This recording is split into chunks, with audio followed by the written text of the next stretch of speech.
Hello दोस्तों, welcome to English for all. आज हम पढ़ेंगे जिमी वैलेंटाइन और इस कहानी को लिखा है ओ हेनरी ने। दोस्तों, ये कहानी है जिमी वैलेंटाइन नाम के एक चोर की। जिमी वैलेंटाइन बहुत ही बड़ा चोर है और ये दुनिया की किसी भी तिजोरी को मिनट्स में खोल सकता है, मिनट्स में किसी भी तिजोरी को तोड़ सकता है। लेकिन जिमी फिलहाल जेल में कैद है। जिमी जेल की सलाखों में कैद है और बहुत ही मेहनत से जूते बनाने का काम कर रहा है। उसे यकीन है कि बहुत जल्द वो इस कैद से छूट जाएगा और फिर से तिजोरी तोड़ने के काम को शुरू कर देगा। फाइनली गवर्नर जिमी की जमानत कर देता है, लेकिन जिमी अपनी जमानत से ज़्यादा खुश नहीं होता। दरअसल उसने सोचा था कि वो ज़्यादा से ज़्यादा 3 महीने में जेल से बाहर आ जाएगा, लेकिन उसको जेल से बाहर आने में 10 महीने लग गए। वार्डन जिमी से कहता है कि कल सुबह तुम जेल से छूट जाओगे, तैयारी कर लो, अच्छे कपड़े पहन लो, कल तुम्हारी रिहाई है। वैसे तुम इतने बुरे नहीं हो दिल के, लेकिन बस तिजोरी को तोड़ना बंद कर देना। जिमी चौंक कर बोलता है, तिजोरी? कौन सी तिजोरी भाई? मैंने ज़िंदगी में आज तक कोई तिजोरी नहीं तोड़ी। कौन सी तिजोरी की बात कर रहे हैं सर? वार्डन जिमी की ये बातें सुनकर ज़ोर ज़ोर से हंसने लगता है। अगली सुबह 7:15 पर जिमी को वार्डन के ऑफिस पर लाया जाता है। जिमी ने नए कपड़े पहन रखे थे, लेकिन वो नए कपड़े थोड़ा अनकंफर्टेबल थे, फिटिंग के नहीं थे और उसके जूते भी बहुत टाइट थे। जिमी के पैर दर्द कर रहे थे उन जूतों में। ये कपड़े हर कैदी को जेल से बाहर निकलने पर दिए जाते थे। इसके बाद क्लर्क जिमी को रेल के टिकट देता है और $5 भी देता है। टिकट और पैसे इसलिए दिए जाते हैं ताकि कैदी शहर में जाकर एक नई अच्छी लाइफ की शुरुआत कर सके और एक अच्छा सिटीजन बन सके। दोस्तों, वार्डन जिमी को एक सिगार भी देता है और आखिर में जिमी से हाथ मिलाकर अलविदा कहता है। फाइनली जिमी जेल से छूट चुका था। जेल के बाहर चिड़ियाँ चहचहा रही होती हैं, हरे भरे खूबसूरत पेड़ हवा से हिल रहे होते हैं और खुशबूदार फूल की महक चारों तरफ बिखरी होती है। लेकिन जिमी को इन सभी चीज़ों से कोई मतलब नहीं है, उसने कोई ध्यान नहीं दिया। जिमी जेल से बाहर निकलकर ज़्यादा खुश भी नहीं था। वो तो डायरेक्ट रेस्टोरेंट में जाता है। रेस्टोरेंट में वो चिकन और शराब इंजॉय करता है और खाने के बाद सिगार पीता है। वार्डन ने जो सिगार जिमी को दिया था, जिमी उस वार्डन के सिगार से भी बेहतर सिगार ऑर्डर करता है। इसके बाद जिमी रेलवे स्टेशन पर पहुंचता है। वहीं स्टेशन पर एक ब्लाइंड मैन बैठा होता है, तो जिमी उस ब्लाइंड मैन के हाथ में पैसे डाल देता है और फिर ट्रेन पकड़ता है। 3 घंटे का सफ़र तय करने के बाद वो एक छोटे से शहर में पहुंचता है। ट्रेन से उतरने के बाद जिमी एक कैफ़े में जाता है और कैफ़े में वो अपने दोस्त माइक से मिलता है। माइक जिमी से माफ़ी मांगता है और कहता है कि हम आपको जल्दी से जेल से रिहा नहीं करवा पाए, माफ़ी चाहते हैं। आप कैसे हैं? जिमी कहता है, ठीक हूँ मैं। ये बताओ मेरी चाबियाँ कहाँ हैं, मेरी कीज़ कहाँ हैं? जिमी अपनी कीज़ को लेता है उससे और अपने कमरे में ऊपर चला जाता है। जिमी अपने रूम को जैसा छोड़कर गया था, उसका रूम वैसा ही होता है। यहाँ तक कि जब डिटेक्टिव बैन प्राइस जिमी को पकड़ने के लिए आता है, अरेस्ट करने के लिए आता है उसके रूम पर, तो धक्का मुक्की करने में डिटेक्टिव बैन प्राइस का कॉलर का बटन टूट गया था। तो वो कॉलर का टूटा हुआ बटन भी वहीं फ्लोर पर वैसा ही पड़ा था। कहने का ये मतलब है कि रूम बिल्कुल वैसा ही था जैसा जिमी छोड़कर गया था।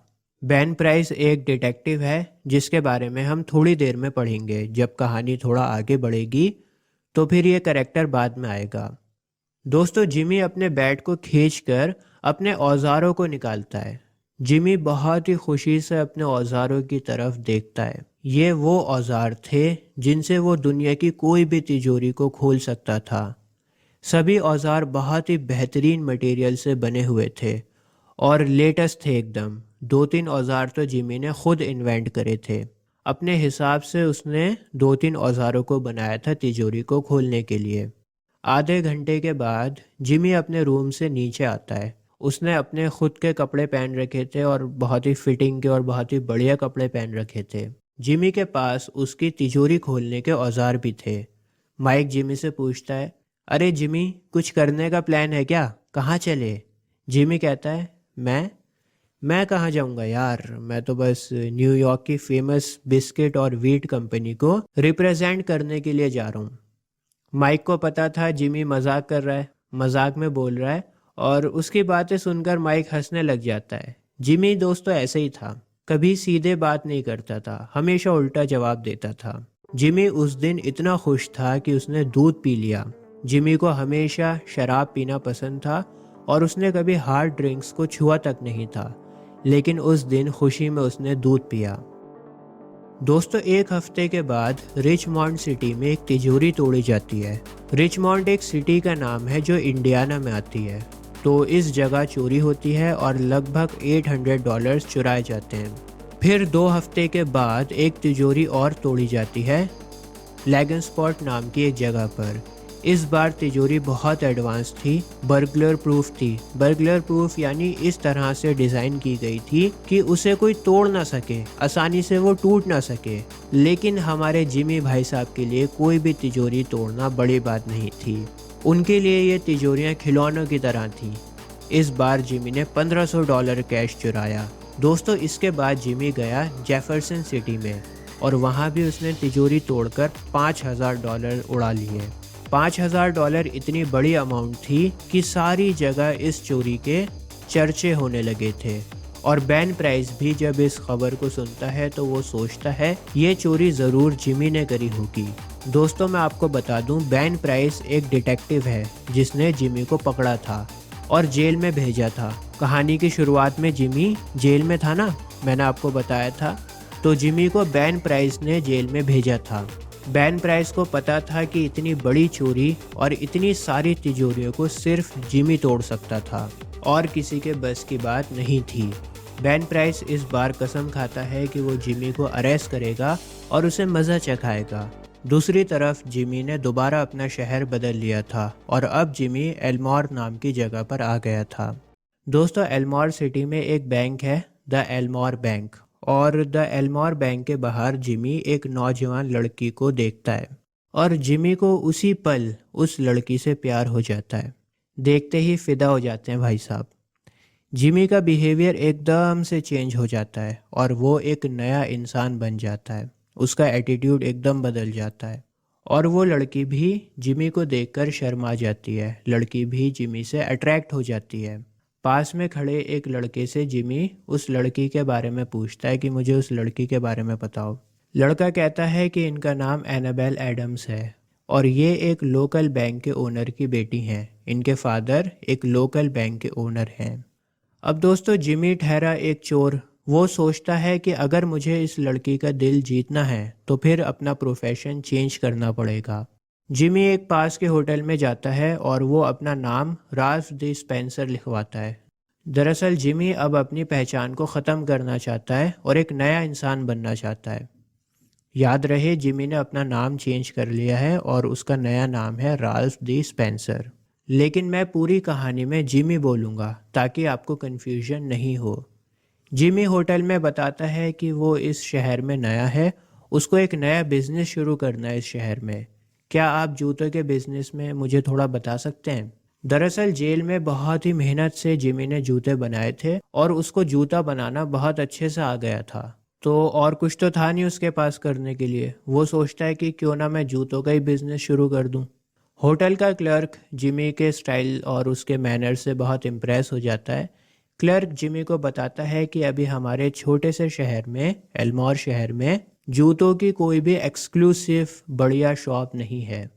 एल्मोर बहुत अच्छा टाउन है, यहाँ के लोग बहुत अच्छे हैं। क्लर्क दिल से चाहता है कि जिमी उस शहर में शूज़ का बिजनेस करे और क्लर्क को पूरा कॉन्फिडेंस है कि एल्मोर शहर में उसका शूज़ का बिजनेस बहुत ज़्यादा फ्लरिश होगा। जिमी डिसाइड करता है कि अब से वो कोई भी तिजोरी नहीं तोड़ेगा और खूब मेहनत से शूज़ के बिजनेस को स्टार्ट करेगा। जिमी अब एक नया इंसान बन चुका था। लोग उसे मिस्टर राल्फ स्पेंसर के नाम से जानते थे। नाम बदलने के साथ साथ उसकी पर्सनैलिटी भी पूरी तरह से बदल गई थी। जिमी ने अपने शू बिजनेस को बहुत बड़ा बना लिया था और अब उसने एनाबेल एडम्स के दिल को भी जीत लिया था। जिमी और एनाबेल की 2 हफ्ते के बाद शादी भी होने वाली है। एनाबेल के फादर मिस्टर एडम्स को भी जिमी बहुत पसंद है और वो भी यही चाहते हैं कि एनाबेल जिमी से शादी कर ले। दोस्तों, जिमी की ज़िंदगी में सब कुछ सही चल रहा था, अपनी लाइफ से बहुत खुश था वो। एक दिन जिमी अपने पुराने दोस्त को एक लेटर लिखता है। दरअसल जिमी ने तिजोरी का काम करना तो छोड़ दिया, तो वो सोचता है कि मेरे जो औजार हैं वो खाली पड़े हैं, बेकार पड़े हैं, तो क्यों ना मैं अपने औजार अपने दोस्त को दे दूं। ये बेहतरीन औजार उसके काम आ जाएंगे। जिमी अपने दोस्त को लिखता है लेटर में कि मुझसे नेक्स्ट वेडनेसडे को आकर मिलो। इसी बीच बेन प्राइस भी जिमी को ढूंढता हुआ एल्मोर शहर में आ चुका था और बेन प्राइस ने बहुत तेज़ निगाहें जमा रखी थी जिमी के ऊपर। जिमी जैसे ही कोई गलती करेगा या कुछ चोरी करने की कोशिश करेगा, बेन प्राइस उसको अरेस्ट कर लेगा। अब दोस्तों, जिमी एनाबेल की पूरी फैमिली के साथ में एल्मोर बैंक में जाता है। जिमी के साथ एनाबेल है, एनाबेल के फादर मिस्टर एडम्स हैं, एनाबेल की सिस्टर भी है और एनाबेल की सिस्टर के बच्चे भी थे। तो पूरी फैमिली इनकी गई है बैंक में। बैंक में फंक्शन था और जिमी को अपने दोस्त को औजार भी देने थे, तो वो अपने टूल्स को भी अपने साथ में ले लेता है। एनाबेल जब टूल से भरा हुआ बैग को उठाती है तो उसे बहुत भारी लगता है। जिमी कहता है कि अरे इस बैग में कुछ नहीं है, इस बैग में शू ऑन्स हैं। पूरे बैग में शू ऑन्स भरे हुए हैं। शू ऑन्स कुछ इस तरह के होते हैं, इनकी मदद से आप जूता पहनते हो। कई बार जब आप जूता खरीदने जाओगे तो आपने देखा होगा इसकी मदद से आपको जूता पहनाया जाता है। दोस्तों, द बैंक ऑफ एल्मोर में एक न्यू टेक्नोलॉजी की तिजोरी मंगाई गई है।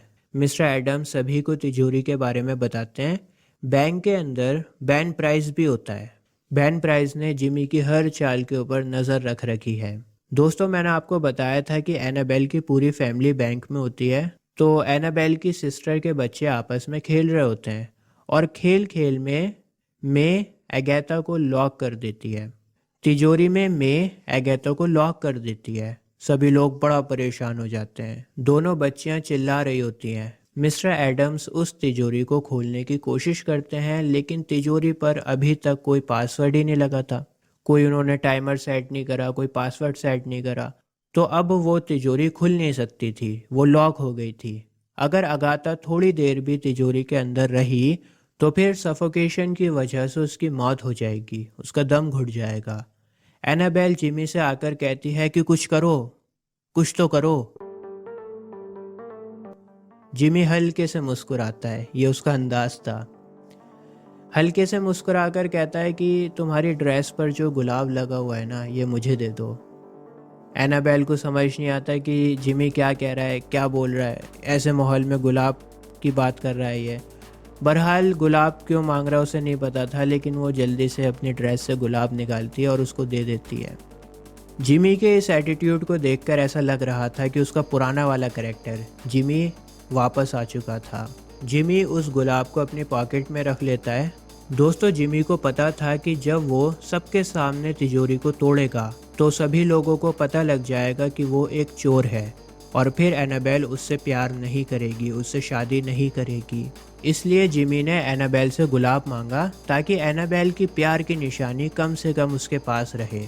इसके बाद जिमी अपने कोट को उतार कर फेंकता है, शर्ट की आस्तीनों को ऊपर करता है, स्लीव्स को ऊपर करता है और उसका पहले वाला जिमी वाला एटीट्यूड वापस आ जाता है। वही पर्सनैलिटी उसकी वापस आ जाती है। जिमी सभी लोगों से कहता है कि इस तिजोरी के पास में से हट जाओ। इसके बाद वो अपने औजारों को निकालता है बैग में से। जिमी को तिजोरी तोड़ने में सिर्फ 10 मिनट लगते हैं। 10 मिनट में तिजोरी तोड़ देता है वो और अगाथा अंदर सही सलामत जिंदा होती है। दोस्तों, इसके बाद जिमी अपना कोट उठाता है और चुपचाप वहां से जाने लगता है। उसे पता था कि अब उसका यहाँ पर रुकने का कोई मतलब नहीं है। सभी लोगों को पता लग चुका है कि वो एक चोर है। हालांकि एनाबेल उसे आवाज लगाकर रोकने की कोशिश करती है, लेकिन जिमी नहीं रुकता। बैंक से बाहर निकलते वक्त गेट पर बेन प्राइस आकर खड़ा हो जाता है और जिमी का रास्ता ब्लॉक कर देता है। जिमी बेन को देखकर मुस्कुराता है और कहता है, आखिरकार आपने मुझे पकड़ ही लिया। चलिए चलते हैं। अब जेल में रहना या ना रहना कोई फ़र्क नहीं पड़ता इस बात से। चलिए चलते हैं, कर लीजिए मुझे अरेस्ट। लेकिन दोस्तों, बेन प्राइस जानता था कि जिमी अब सुधर चुका है। उसने एक बच्ची की जान को बचाया है। बेन प्राइस जिमी के अंदाज में ही जवाब देता है। बेन प्राइस कहता है, आप कौन हैं? मैं नहीं जानता आपको। आपको कोई गलत फहमी हुई है शायद। इतना कहकर बेन प्राइस वहाँ से चला जाता है और ये कहानी यहीं पर ख़त्म हो जाती है। आप लोग सोच रहे होंगे कि एनाबेल का क्या हुआ? क्या जिमी ने एनाबेल से शादी करी? दोस्तों, इस सवाल का जवाब किसी को नहीं पता। ओ हेनरी भाई साहब ने ये कहानी यहीं तक लिखी है। किसी दिन उनसे फ़ोन पर बात होगी तो उनसे पूछूंगा कि एनाबेल का क्या हुआ और फिर आपको बताऊंगा। आज के लिए बस इतना ही। जय हिंद।